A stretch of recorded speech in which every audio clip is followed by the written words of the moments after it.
ಲಕ್ಷಗಳ payment ಇಟ್ಟಿದ್ದಾರೆ, ಇಲ್ಲಂತಲ್ಲ. ಅದು ಒಂದು ಸರ್ಕಾರಕ್ಕೆ ಹೆವಿನೂ ಆಗ್ತದೆ. ಏನೋ ಅನ್ಬೋದು, 4 ಲಕ್ಷ ಕೋಟಿ ಬರ್ತದೆ, 3 ಲಕ್ಷ ಕೋಟಿ ಬರ್ತದೆ, ಪೇಮೆಂಟ್ ಮಾಡಿರಿ ಅಂತ ಅನ್ಬೋದು. ಆದರೆ ಇಲ್ಲಿ ಎಲ್ಲರೂ ಇರ್ತಾರಲ್ಲ, ಎಲ್ಲರಿಗೂ ಮುಟ್ಟಿಸ್ಬೇಕಾಗ್ತದೆ. ಇವತ್ತು ಕೇಜ್ರಿವಾಲ್ ಏನು ಮಾಡಿದ್ದಾರಪ್ಪ ಅಂತ ಸೂಕ್ಷ್ಮ ಅಭ್ಯಾಸ ಮಾಡಿದಾಗ ಅದು ಸ್ಟಡಿ ಮಾಡುವಂಥದ್ದು. ಒಂದು 20,000 ಮಿನಿಮಮ್ ಅವ್ರಿಗೆ ಪೇಮೆಂಟ್ ಮಾಡಿ, ಒಂದು 20,000-30,000 ಮಾಡಿ ಆ ಒಂದು ಲೆಕ್ಕದಲ್ಲಿ ಇಟ್ಕೊಂಡು ಹೊರಟಿದ್ದಾರೆ. ನಮ್ಮ ಕುಟುಂಬ ಬದುಕಬೇಕಾದ್ರೆ ಇವತ್ತು ಒಂದು 20,000 ಮಿನಿಮಮ್ ಆಗಬೇಕಾಗ್ತದೆ. ಅಷ್ಟು ಇಟ್ಕೊಂಡು ಹೋದ್ರಪ್ಪ ಅಂದರೆ ಎಲ್ಲರಿಗೂ ಶಿಕ್ಷಕರಿಗೆ ಪೇಮೆಂಟ್ ಮಾಡೋಕ್ಕೆ ಸಾಧ್ಯ ಅದ. ಮತ್ತು ಪ್ರೈವೇಟ್ದಾಗ ಸರಿಯಾಗಿ ಪೇಮೆಂಟೇ ಮಾಡೋದಿಲ್ಲ ರೀ. ಪಾಪ ಶಿಕ್ಷಕರು ನೋವು ಏನಪ್ಪ ಅಂದರೆ 5,000 ಕೊಡ್ತೀನಿ, ಕನ್ನಡ ಕಲಿಸೋರಿಗೆ, ಸೋಷಿಯಾಲಜಿ ಕಲಿಸೋರಿಗೆ, ಸೋಷಿಯಲ್ ಸ್ಟಡೀಸ್ ಕಲಿಸೋರಿಗೆ, ಅಥವಾ ಹಿಂದಿ ಕಲಿಸೋರಿಗೆ, ಇಂಥ ಎಲ್ಲ ಪಾಪ ಹೋಗಿ ಒಂದು ಸರ್ವೆ ಮಾಡಿರಿ ಎಷ್ಟು ಕೊಡ್ತಾರೆ ಈ ಪ್ರೈವೇಟ್ದವ್ರು ಅಂತೇಳಿ. ಇಂಗ್ಲೀಷ್ ಕಲಿಸೋರಿಗೆ ಒಂದಿಷ್ಟು ಹೆಚ್ಚು ಕೊಡ್ಬೋದು, 8,000 ಕೊಡ್ತಾರೆ. ಮ್ಯಾಥ್ಸ್ ಕಲಿಸೋರು 10-15,000, ಅದು ಶಾಣೆ ಭಾಳ ಇರ್ಬೇಕು ಅವು ಅಂಥವ್ರು ಕೊಡ್ತಾರೆ, ಅದು ಇರಬೇಕು ಅವಳು.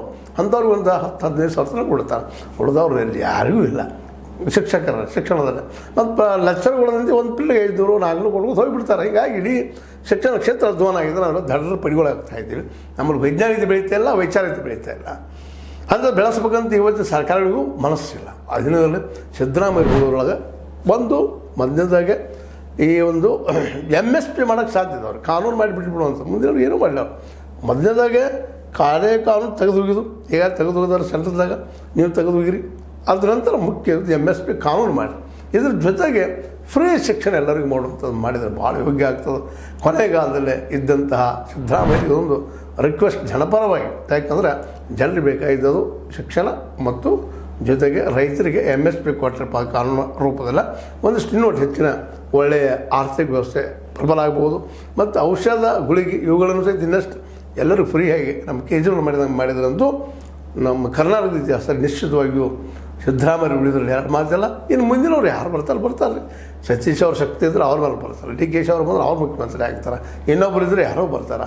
ಆದರೆ ಇವರೆಲ್ಲರಿಗಿಂತ ಪರಮೇಶ್ವರ್ ಅವರು ಈ ಸಂದರ್ಭದಲ್ಲಿ ಅತ್ಯಂತ ಯೋಗ್ಯರಿದ್ದಾರೆ. ಸತೀಶ್ ಜಾರಕಿಹೊಳಿ ಅವರಾಗಿರ್ಬೋದು, DK ಅವರಾಗಿರ್ಬೋದು. DK ಅವ್ರ ಮೇಲೂ ಸಾಕಷ್ಟು ಆರೋಪಗಳಿದ್ದಾವೆ, ಇವ್ರ ಮೇಲೂ ಇದ್ದಾವೆ. ಬಟ್ ಪರಮೇಶ್ವರ್ ಮೇಲೂ ಇಲ್ಲಂತಲ್ಲ. ಆದರೆ ಒಬ್ಬ ದಲಿತ ನಾಯಕ ಈ ರಾಜ್ಯದ ಮುಖ್ಯಮಂತ್ರಿ ಆಗುವಂಥದ್ದು ಭಾಳ ಅವಶ್ಯಕ ಅಂತೇಳಿ ಒಂದು ಅಭಿಪ್ರಾಯ ಜನರಲ್ಲಿ ಸಾಕಷ್ಟು ಅದು ನಮ್ಮಂಥವ್ರು ಇದೆ.